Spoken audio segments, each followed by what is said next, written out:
I'm Bob Shrum, the director of the Center for the Political Future at USC Dornsife. I'm here with our co-director, Mike Murphy, for a new edition of our podcast, The Bully Pulpit.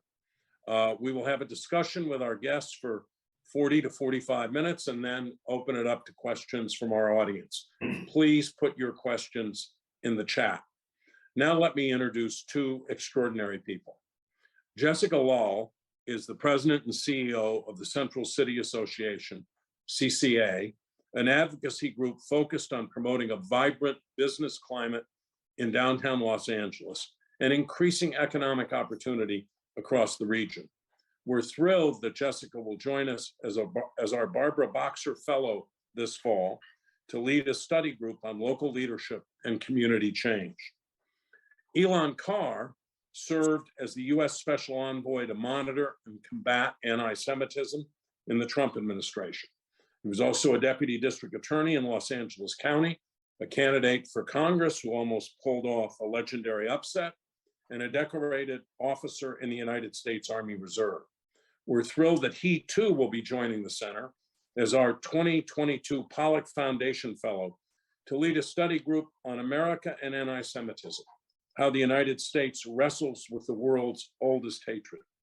I also want to acknowledge that Jeff Polak from the Polak Foundation is with us today, and I want to thank him for his generous support for the Fellows Program and for the Center for the Political Future. Let me begin with a separate question for each of you. Jessica, you initially ran for mayor of Los Angeles, but eventually decided to drop out. Why? And where do you think the race for mayor stands now? Well, thank you so much for having me, and it's an honor to be here with my colleague, Elan. As you mentioned, I launched my campaign for mayor of September of last year with really a specific focus on bringing new leadership, fresh perspectives to the city. I thought I had a unique experience working inside City Hall and outside over the last decade. Really was passionate about putting forward solutions on our homelessness crisis and our housing crisis, which are clearly connected. I still believe this is what our city needs, and I stepped out of the race earlier this year, as often a lot of candidates do, due to really the ability to continue to fundraise. I was really proud that as the only first-time candidate, we finished third in the reporting period. As a first-time candidate, you probably, and your listeners know how competitive and difficult it is, especially going up against many of the well-established candidates in a crowded race. But I think we have a lot more to do around fundraising and campaign finance reform to allow for new candidates to be more competitive in this race. Where I think the race stands now is, I think it's really anyone's race. The primary clearly, I think, showed us some surprising results as it related to turnout, who actually voted, the timing of those votes. And I think there's a lot that the candidates are probably going to learn and take away, apply it to the general. Some of you may know that this is also the first time that the local races will coincide with the federal midterms. So there's a lot of unique unknown factors that I think are going to impact the race, and your guess is as good as mine. But I think as people start to pay more attention, what we're really going to be looking for is the candidates to really humanize themselves and to talk really specifically, not about just the goals that they have and what they want to achieve, but actually how they're going to get there. I think the devil's always in the details, and voters are going to be really interested in getting into the specifics and really understanding who the candidates are and who's really going to be able to lead our city out of the multitude of crises that we're currently facing. Great. Elan, my separate question for you is, what was it like to work in the Trump administration, especially in a position that I don't think existed before you filled that position, although you now have a successor in the Biden administration. But what was it like to work in that position and in that administration? Well, first of all, Bob, Mike, thank you so much for having me, not only on this podcast, but having me at USC. It's an honor, and a special shout out to Jeff Polak for his generosity and allowing me the great privilege of teaching USC's great students. Jessica, it's great fun to do this with you. It's an honor. I'll tell you, it was a thrill to work in the Trump administration. I think for anybody to serve our country in a senior capacity, in a presidential administration is it's breathtaking. I mean, you really have the opportunity to make a difference, and so much of us, right? So many of us want to make a difference, and to be serving in an administration is remarkably rewarding, and it's really a thrill. And now, in particular, the Trump administration was really a high impact administration from a standpoint of policy. You know, whether it's a criminal justice reform domestically, repatriating of billions of dollars that were overseas and bringing them back to our country,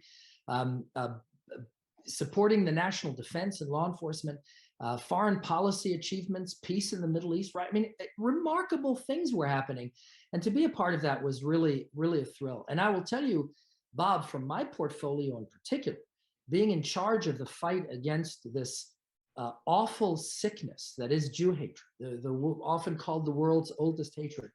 Well, I will tell you, to be part of an administration that prioritized this like no other, that was committed in unprecedented fashion to protecting the Jewish people throughout the world, to fighting anti-Semitism, and to supporting the state of Israel was a remarkable privilege.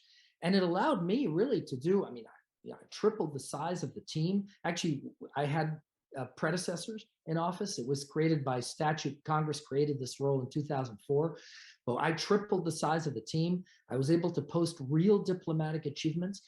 And that's because everyone understood that it's not just, it's a special envoy cares about this. No, they understood that my boss, Secretary Pompeo, was deeply committed to this issue, and his boss, the president, was deeply committed to this issue. And I got to tell you, this is the United States of America. When you have the president of the United States and the Secretary of State deeply committed to a foreign policy priority, that's incredibly powerful, and it's transformative. And so it was a thrill and a gift to be a part of that great effort.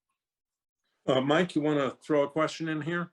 Yeah, I'll get to and one. Thank you all for joining our cabal here at USC. We're really looking forward to having you with our students and the programming we do. One of our core missions here is to not take the politics out of politics, but take some of the anger out of it. We've lost as a nation our ability to disagree aggressively, but agreeably. Often there's this kind of gospel of bipartisanship where we all have to agree on everything. Bob and I disagree on almost everything except that fantastic tie, but we're still friends. He's my opponent. He's not my enemy. So that's been lost in American politics. We're trying to regain it. I'd love from both of you to get your take on kind of this tribalism we have now, where everything is zero sum. For me to win, you have to die. I'm right, you're evil. And how we rebuild a politics where we can disagree, but the analogy I always use is I'm from Michigan. We have the Michigan-Ohio football game, and it's very passionate, but at the end, we don't burn down the stadium and kill everybody. Not good for football. So why don't we start with you, Jessica? You've been a candidate. I should add, by the way, we left out, I think, and I may be wrong here if I got the fact wrong, but the greatest part of your bio, you were also a candidate for student body president here at USC, correct? Yes, I was the student body president at USC my last year. I had the great privilege. Who needs great Mayor of learning LA? ground as well. Yeah, exactly. So there you go. But you've been a candidate. You've dealt with angry voters. You deal with the political system. And then, Elan, I want to take it to you too.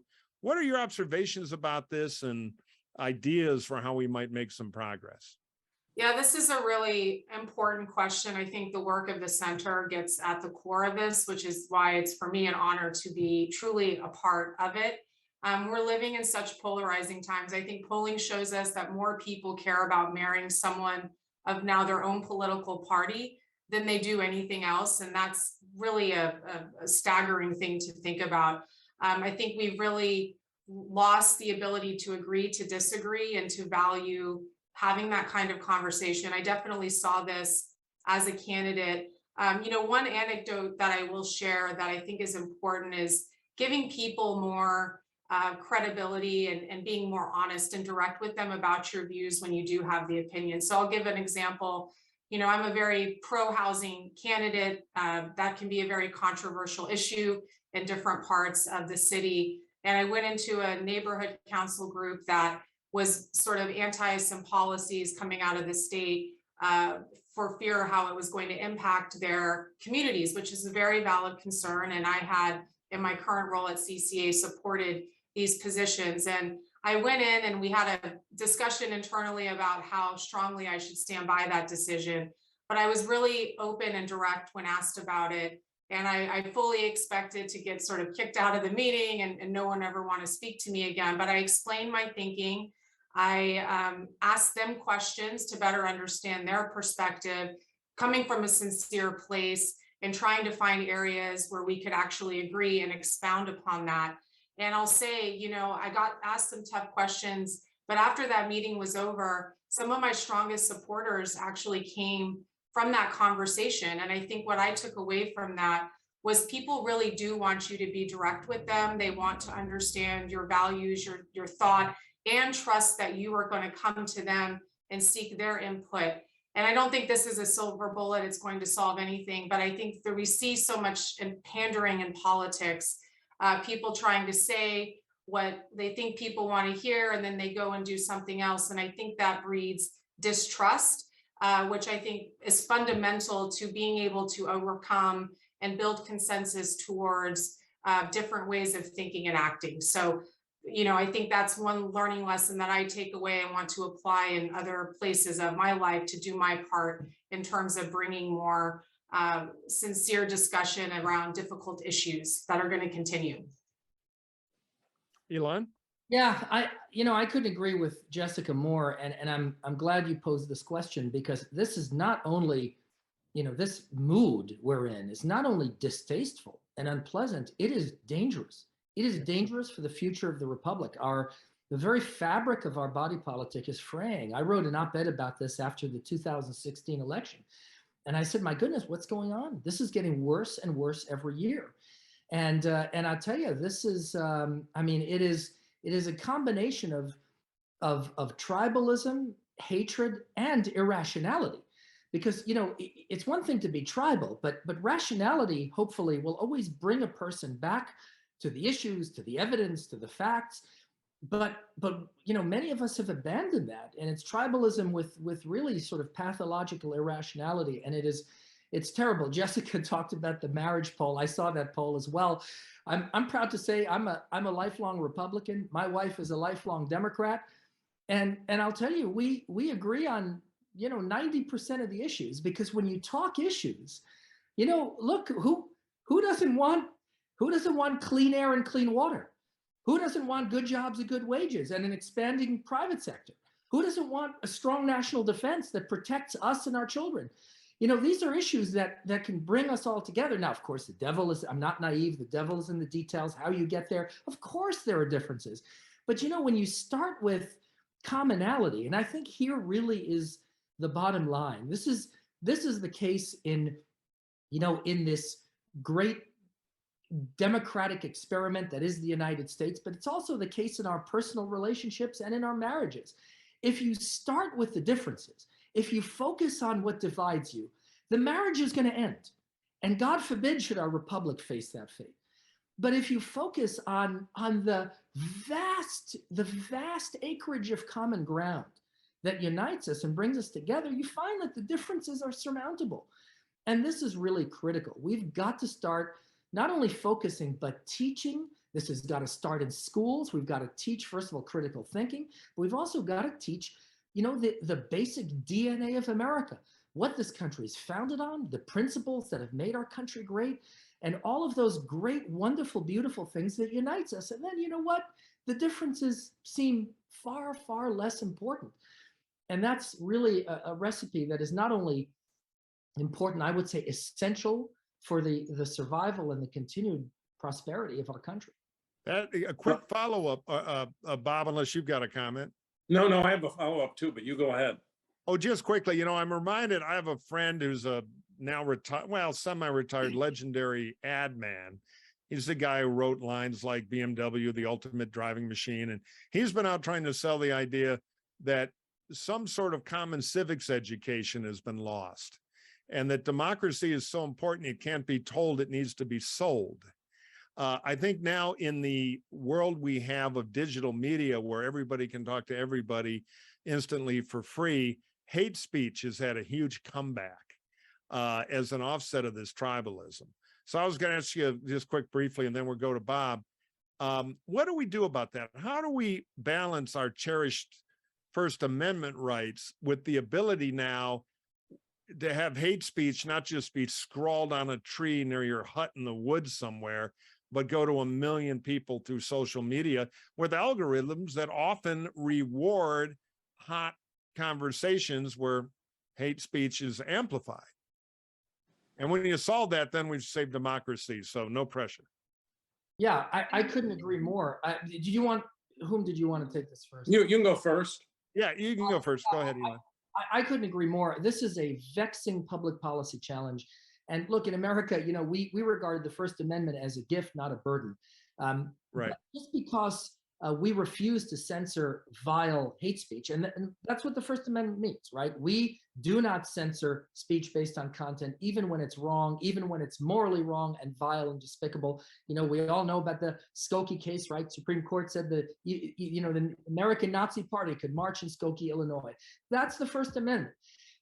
But that doesn't mean there's nothing we can do. And that's the key part of this. To say that, well, we don't censor doesn't mean we fold up our arms and watch this happen and don't do anything about it.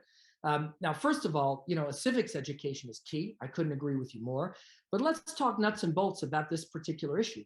In our administration, the Trump administration, we organized the first ever, by the way, Secretary Pompeo convened this, the first ever US government-sponsored conference on combating online hate, because we realized that online hate is profoundly effective and transformative. At the speed of a click, a despicable hater can reach tens of thousands of people across the world.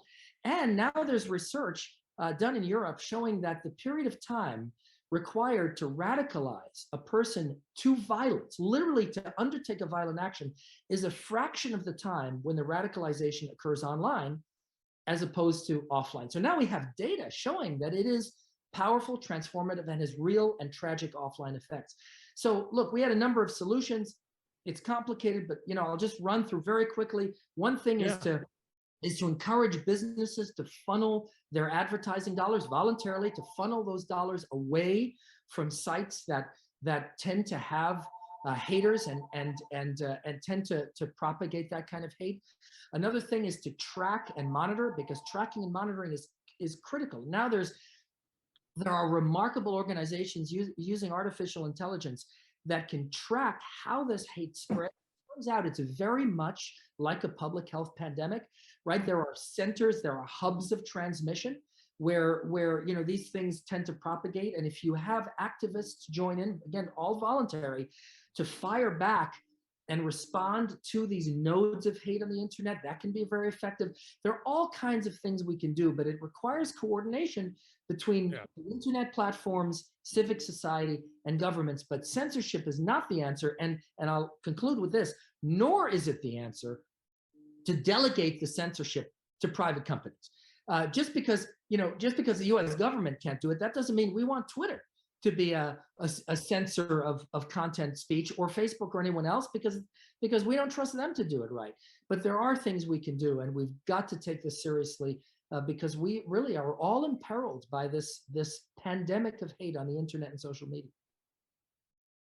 Jessica, any thoughts on this? I completely agree. I think that there's a distinction between the hate speech itself and the amplification into and then violent acts. And I think that's what we have to focus on. I think Elan just outlined that there does need to be regulation on the latter part of that, and what that looks like. I think we're still trying to figure out, but and strike that balance. But I think that's really where the rubber meets the road on this, and we must protect freedom of speech is a core tenet of our democracy. And I agree that we're not teaching it. I think young people especially, who are on social media, think that they ascertain sort of civics through, characters of 120, and it's not really critical thinking skills that we must remain committed to if we're going to find the appropriate balance here, have this great technology that does bring so many benefits, but check it in the sense that it's creating violence and extremism here in our country. Mhm. Well, Mike, you stole my follow-up, and our mutual friend Martin Puris, who's so focused on civic education. So let me move on to this, and I think it's related too. You both have a lot of experience in diplomacy of one kind or another. Elan with other countries, Jessica with businesses, officials in the city of Los Angeles, the constituents you referred to that you had to talk to about housing. How polarized is the world, not just America, and how polarized is the city?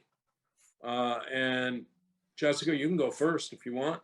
Sure. I mean, I think it's extremely polarized, unfortunately. I think being in civic life has become more personal than ever. And I truly believe and see every day how fear is the byproduct of increased polarization, and that fear turns into intimidation and people being afraid to activate their civic, whatever they believe. And that's really challenging. I see this where we have members who are afraid, for example, to go to city council meetings and testify. They're afraid for their safety. They're afraid of being sort of canceled on social media. I've seen and I've experienced myself a fear of actually running for office, the safety concerns that come with that. I have a 2-year-old daughter, and I had a lot of people focusing on, do I really want to take that on? And that's a very sad and uncomfortable reality that I think we have to talk about and be honest about if we're going to overcome this.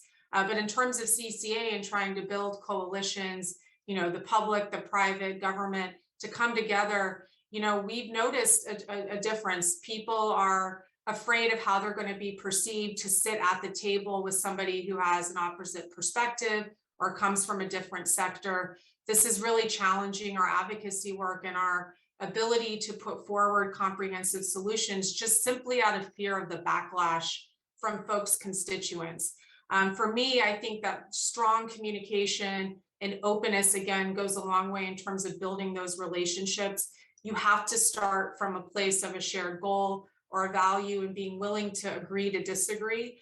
And again, focusing on the places you do agree and sort of expanding from there.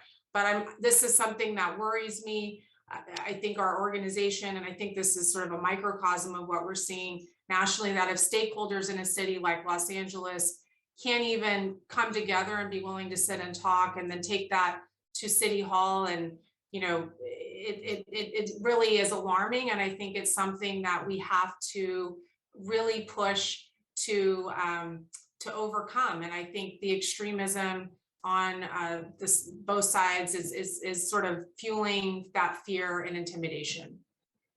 Elan, let's take this to the world.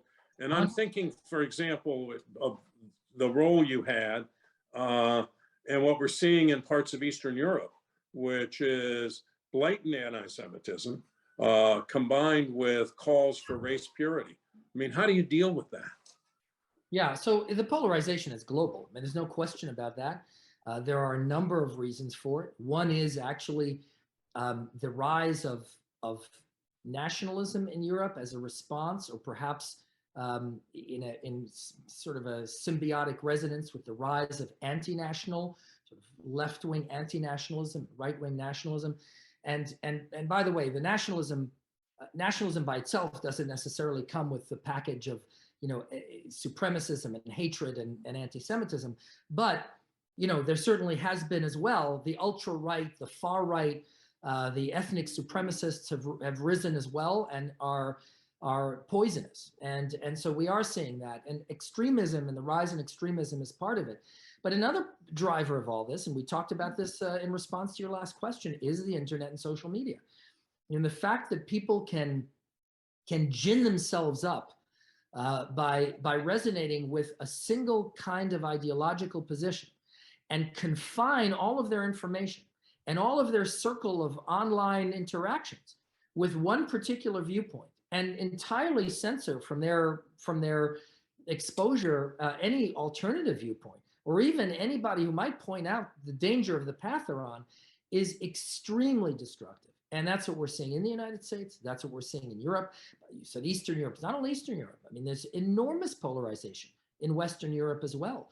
And you can look at recent elections and what's happening with coalitions everywhere from the UK to Eastern Europe to Israel. I mean, we're seeing really a period of incredible acrimony in public discourse, and we have got to, again, we've got to focus on things that bring us together, and solve these problems. As all if look, we sink the boat, nobody survives, right?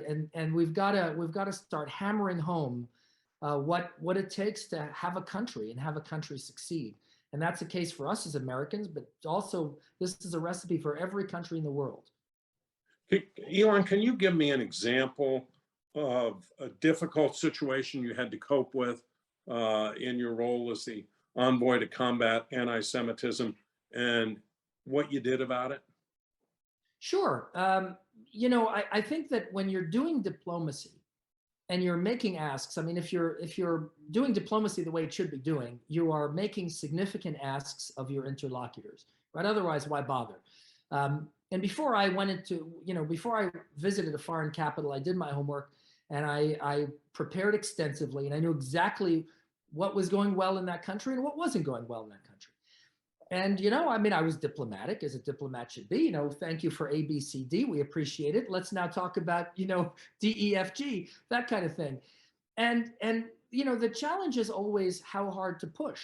Now, thankfully, and I'm often asked what was my most pleasant surprise in my role. And I have to tell you, the happiest surprise was the extent to which the United States of America is listened to. These are sovereign countries. They'll make their own decision, as they well should. But, nobody told me to take a hike. I mean, when I made a request, sometimes it was a very big ask.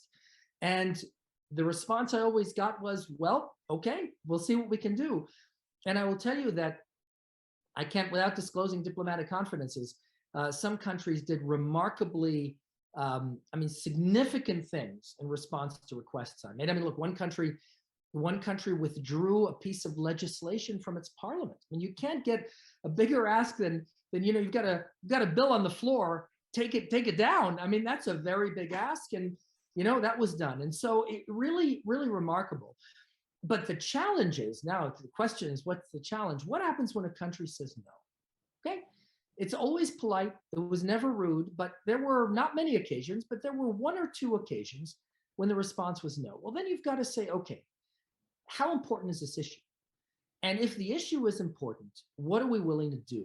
Because just to walk away and say, okay, I did my part, it's tempting because you want to avoid confrontation. Okay, I asked, they said no. But if the issue is really important, you've got to know to say, okay, no, we're not taking no for an answer. And here's what we're going to do. We're going to start turning the screws. These are things you want from us, and we're cutting them off. And that is a very difficult thing to do with an ally. We're talking about countries that are, I didn't deal with Iran, right? So we're talking about countries that are allies in a deep and long, with real longevity and real partnership. And so that is delicate and has to be done very carefully. So I would say the most challenging thing in diplomacy is knowing which battles to fight, which battles not to fight, and when you're going to fight them, how to fight them. What pressures you will apply, which screws you'll turn. I think that really is the key, and that is challenging. Can I just add a point? Yeah, go ahead, Jessica. Yes. I wonder if Elan would probably agree. I think the pandemic has exacerbated this significantly. I think having to operate virtually, not seeing people in person, not getting to go out to dinner or grab a drink, or the sort of normal socializing that kind of creates that human fabric of connection has really been taken off the table over the last couple of years. And I think there's a certain degree of people able to have this sort of vitriolic behavior, hiding behind a screen, hiding behind a keyboard, and not having to deal sort of with the consequences of the face-to-face interaction. So I don't know how much on a global scale that has maybe impacted, but I think at a local scale, that has really exacerbated this problem. And I think people coming back have a lot of anxiety in addition to sort of just the normal, just sort of being disconnected has created for a lot of people. And it's forced us into our own sort of echo chambers more severely than if we were out in the world operating, as normal. Yeah, I couldn't agree more, Jessica. Go ahead, Elan. Yeah, Jessica, I do agree with what you said. I think that's a very important point. If the internet and social media is an effective transmitter of hate, then of course, as the world went online, so did all the pathologies go online and were transmitted that much more effectively. I can tell you, in the realm of anti-Semitism and combating Jew hatred, I mean, there was a tsunami of anti-Semitism starting in March, April, May, when everything went online.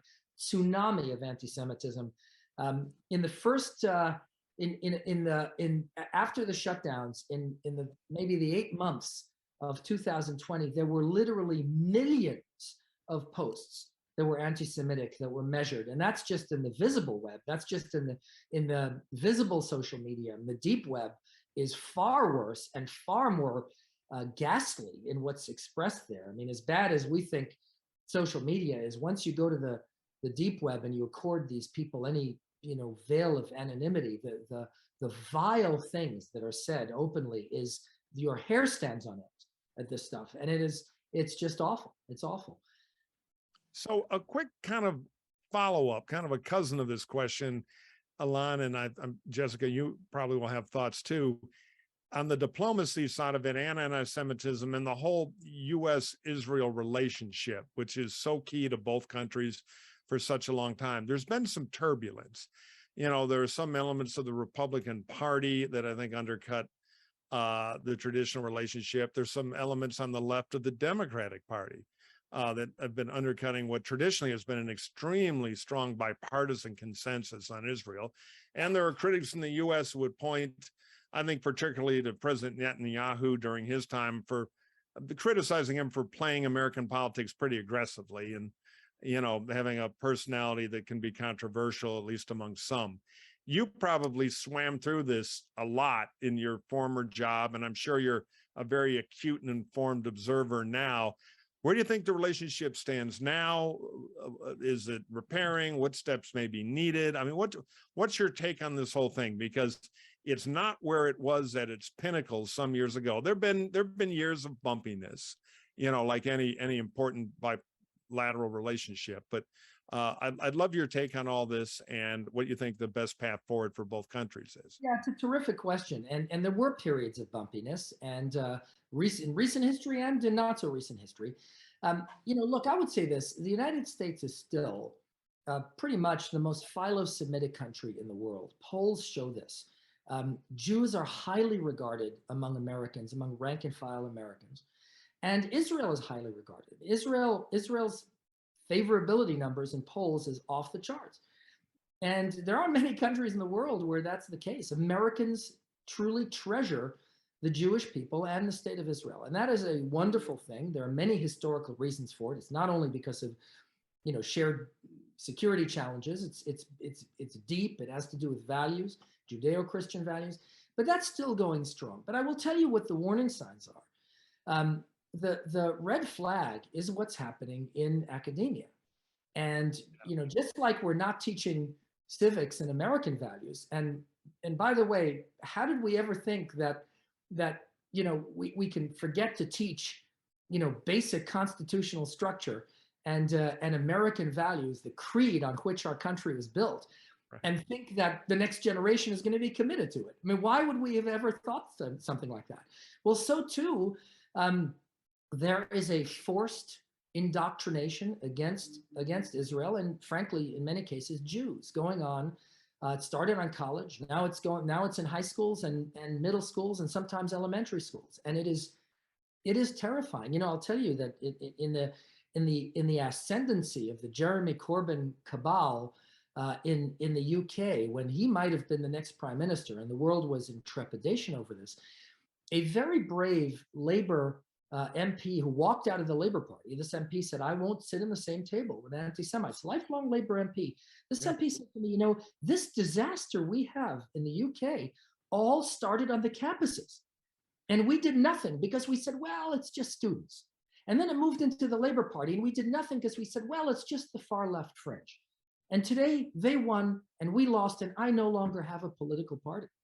And I have to tell you, I had to sit down when I heard this, because you can't think of a more clarion call of warning about what's happening here. And so too, you know, I'm now with the Heritage Foundation as a visiting fellow. We just did a study at Heritage, gauging anti-Semitism in America.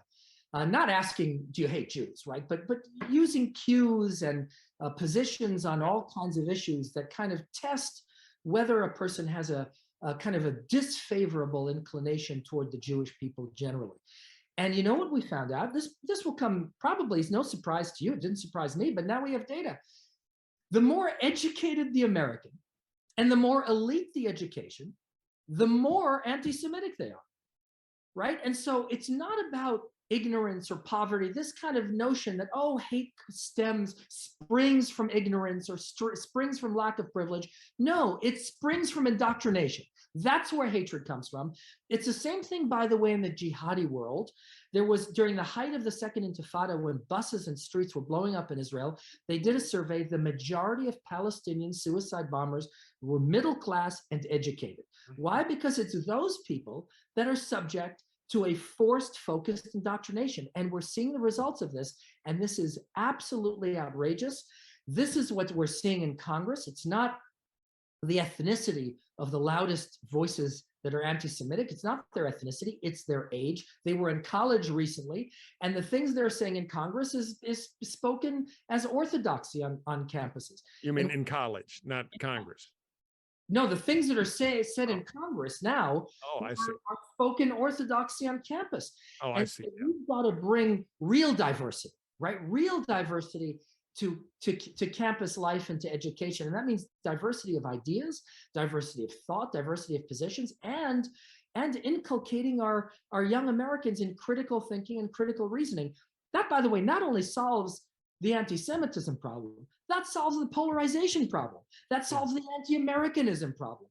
Bringing good values, balance, critical reasoning to education. This is an absolute critical prescription for our future. I have to say, by the way, that I know you're referring to Ian Austin, who was a member of the British Parliament and is now Lord Austin, and who did do a brave thing. But the one disagreement I have with you is Jeremy Corbyn was never going to become Prime Minister of the United Kingdom. It just was not going to happen. Well, I think one of the great success stories, you know, we talk about rising anti-Semitism globally and woe is us, but there are a lot of success stories.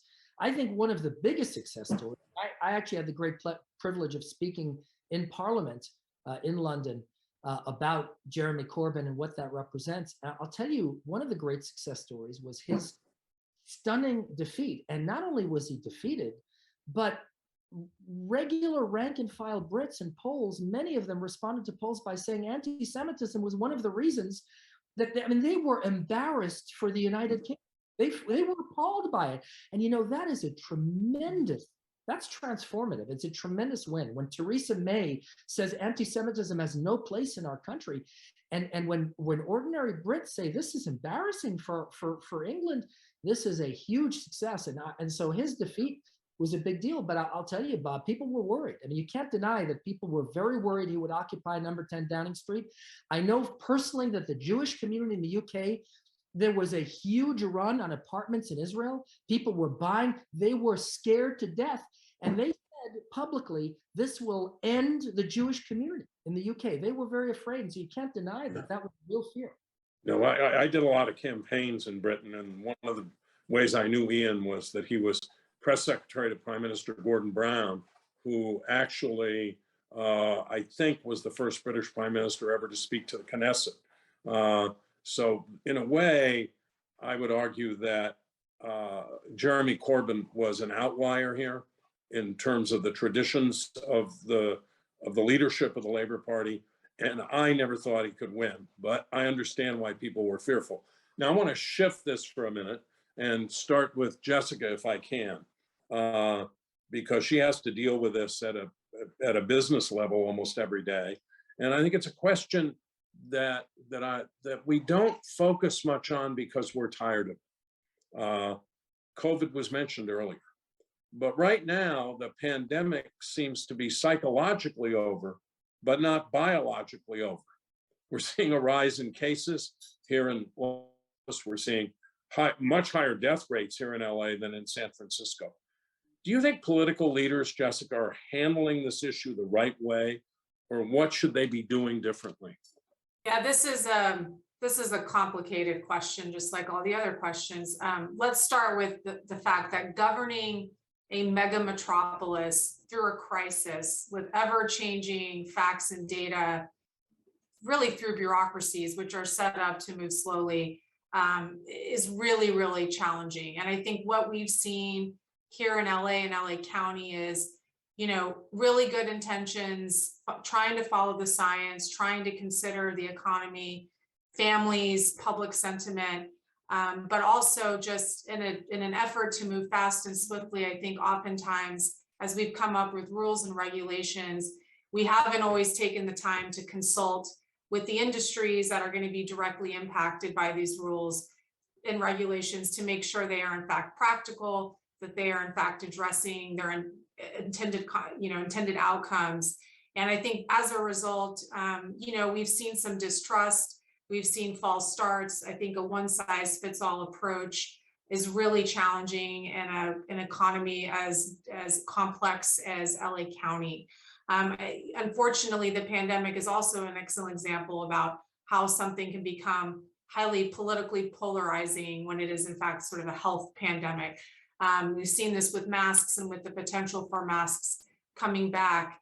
I think, the governor has rolled out an endemic approach for the state, which unless something dramatically changes is, I think, an approach that makes sense to a lot of us. But again, as we've discussed with almost all of the other topics, the devil is in the details, and bringing people along in a way that doesn't just, we're not just sort of following a set of rules, but we're being in tune with the realities and the implications real time, I think is a real challenge, and something that government, and especially different levels of government that are having to coordinate, the city, the county, the state, the federal government, isn't really set up for. And so I think we're learning a lot.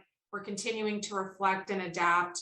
And, God willing, we're not facing one of these health pandemics in our generation, but next time we'll be better prepared to kind of learn and manage these nuances within regulating society.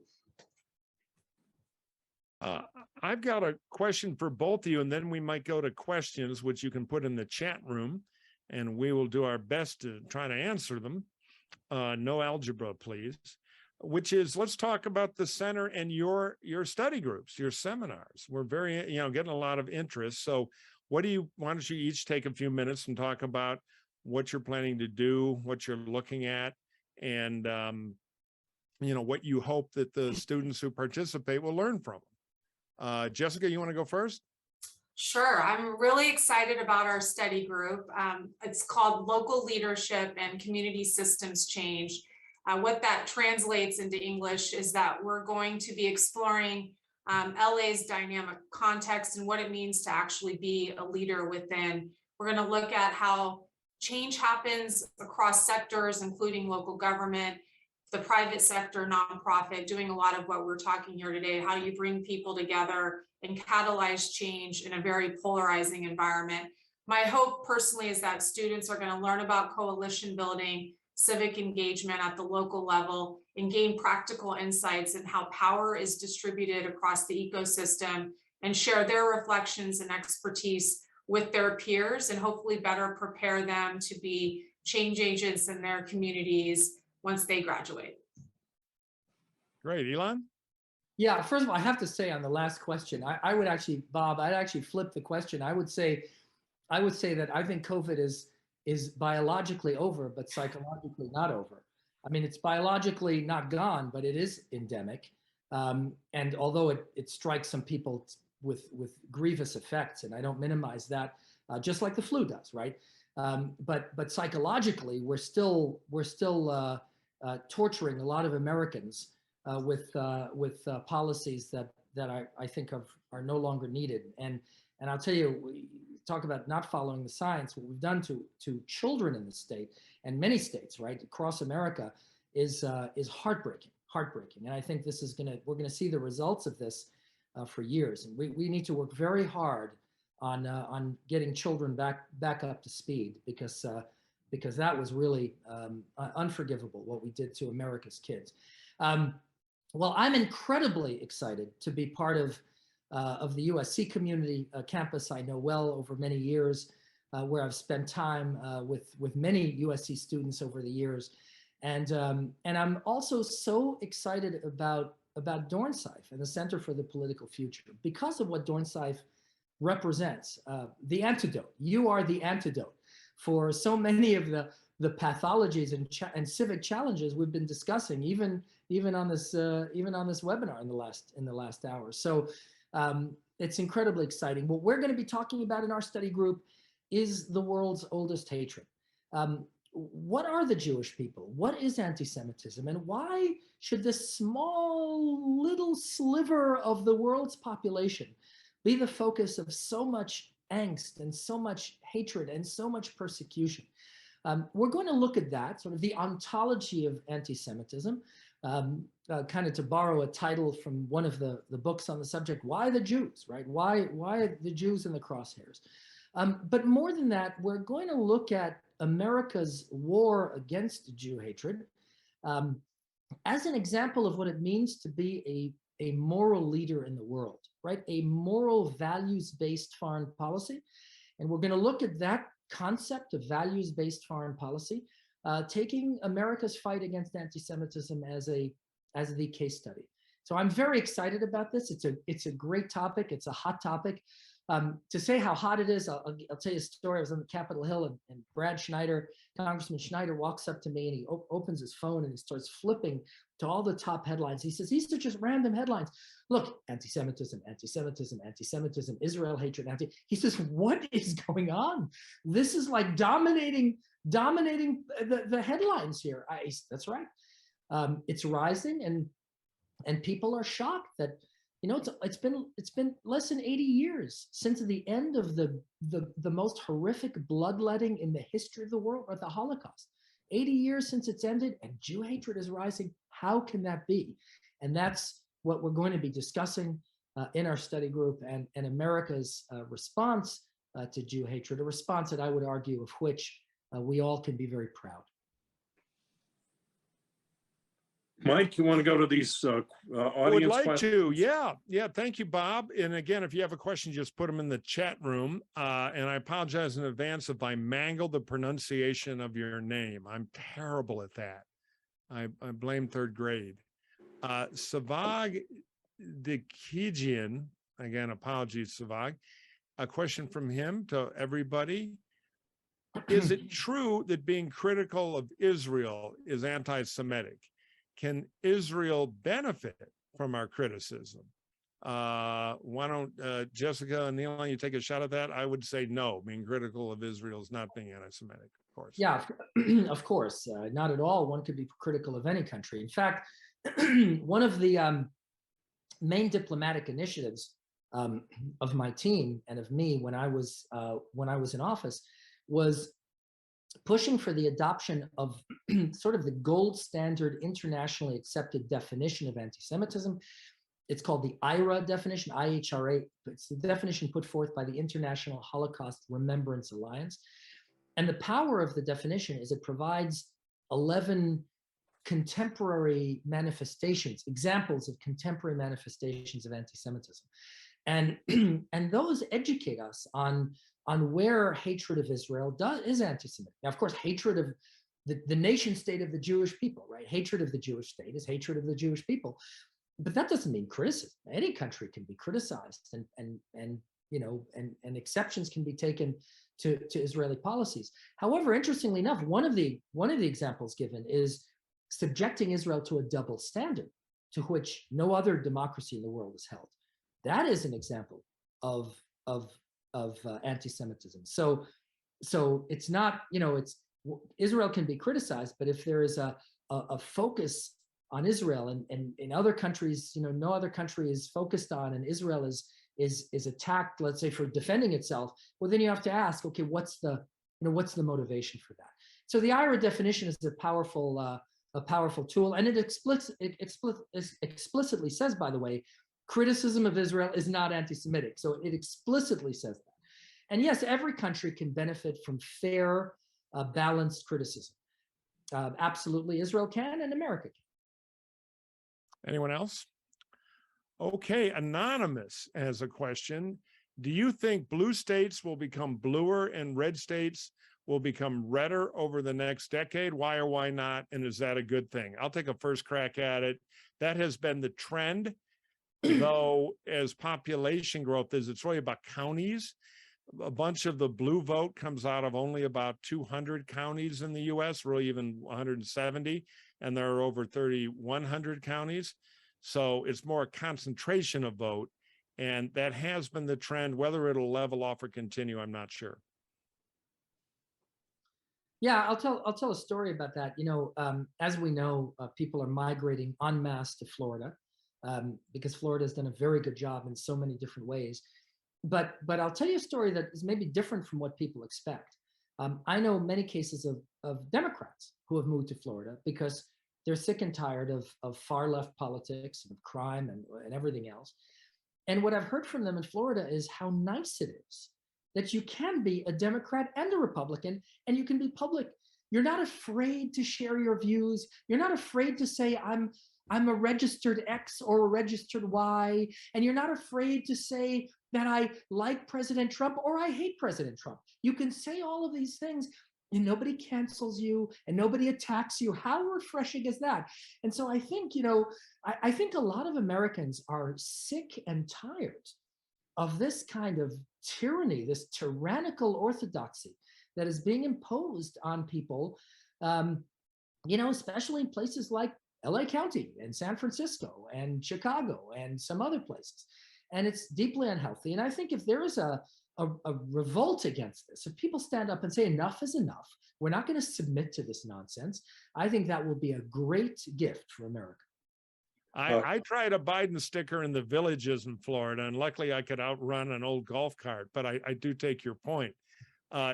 Jessica, any thoughts on this? Yeah, I have a lot of thoughts on this. I was going to echo what you said, Mike, about where the trends are. I do find it worrisome. I think it's sort of like a Cold War within our country, with people moving into areas sort of like we do on social media, where we're in, again, our own echo chambers. I think the larger implications of that in the federal government, the court, then, have all sorts of ramifications that challenge the fundamentals of our democracy.